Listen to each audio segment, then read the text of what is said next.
All right, so for today, we're going to be talking about conditional probability. And conditional probability is the probability of an event happening given that another event has already occurred. And this is written as the probability of A, and this line can be read as given. So probability of A given that B has already happened. And this probability, this conditional probability, is the same and equal to the probability of A and B occurring divided by the probability of B. So we're going to take a look to see how this plays out in tables and a few other situations.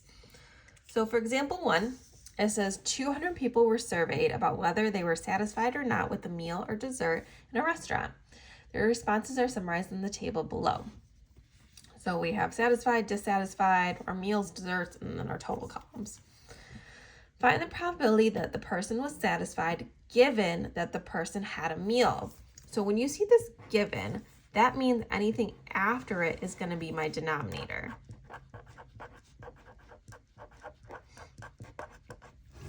So we want satisfied given that the person had a meal. So I'm going to go over to my meal column and look for the total amount of people that had a meal. That means my 80 is going to be my denominator. So 80 is going to be my denominator because that's the total amount of people that had a meal.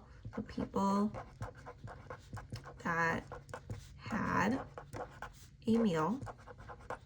And then we want to know how many people were satisfied out of those 80. So it looks like out of those 80, 60 were satisfied out of 80. So 60 out of 80. If you want to, so 60 satisfied out of the 80 people that had a meal. You can simplify this. Just looking at this, I know 60 80s can simplify into 6/8, which can simplify into 6 divided by 8 is 3/4, because I can divide by 2. So we get 3/4 as the probability. Now there's different ways to write it. You can write that as 0.75 or 75%. So all those are valid ways of writing a probability. 3/4 were satisfied, 0.75 or 75%. Next one, find the probability that the person was dissatisfied given that they had a dessert. Again, this right here is going to be our denominator. So given that they had a dessert, so how many people had a dessert? So our dessert is out of a total of 120. So 120 had a dessert. And how many people were dissatisfied out of that 120? So dissatisfied, there was 20 out of the 120 dissatisfied. So most people like their dessert. Dissatisfied. So again, we can simplify.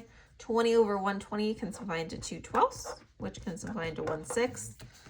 And if we turn 1/6 into a decimal, that's going to be 0.167, which is 16.7%. So any of these options.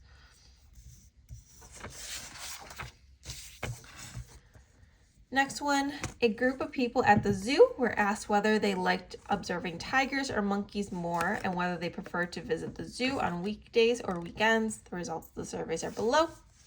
Let event A be a person who likes tigers and event B be the person who prefers weekdays. Find the probability of a person liking tigers given that they prefer weekdays. So again, this is our denominator. So given that they prefer weekdays, so my weekdays are right here, I'm going to look for the total, which is 59. So 59 prefer weekdays. And then we want to see out of those 59, how many people like tigers. So it looks like 34 people out of 59 like tigers. So 34 out of 59, I don't think I can simplify that at all. Nope. So I turn that into a decimal. I get 0.576, which equals 57.6%. Okay. And then here, find the probability of a person preferring weekdays given that they like tigers. So again, this is our denominator. So tigers, total tigers is our denominator. So here's tigers. My total tigers is 90.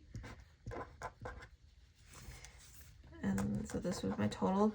that prefer tigers, and then I want to know how many preferred weekdays. So out of this total of 90, 34 preferred weekdays. So 34 out of 90 preferred weekdays.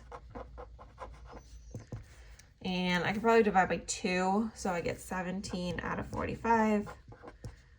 And 17 out of 45 is 0.377. There's 378, which is about 37.8%.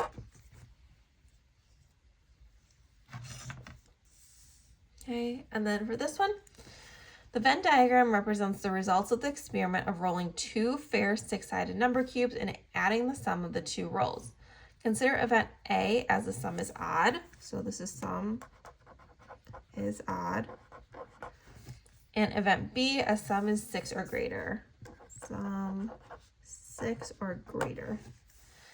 Find the probability that the sum is odd given that the sum is greater than 6. So sum is greater than 6. This is going to be our denominator. So we got to figure out how many are greater than 6. So this whole event B bubble or circle, this is going to be our denominator. So there's 1, 2, 3, 4, 5, 6, 7. There's 7 items greater than 6. So 7 numbers greater than 6. And then how many, find the probability that the sum is odd. So the only ones in this bubble that the sum is odd is going to be the 7, the 9, and the 11. So there's 1, 2, 3 where our sum is odd. So 3/7, or if we, again, we get that as a decimal if we really wanted to. 3/7 is 0.429 or 428. No, it is 429. 429. 0.429, which equals about 42.9%. Really, really close to 43%.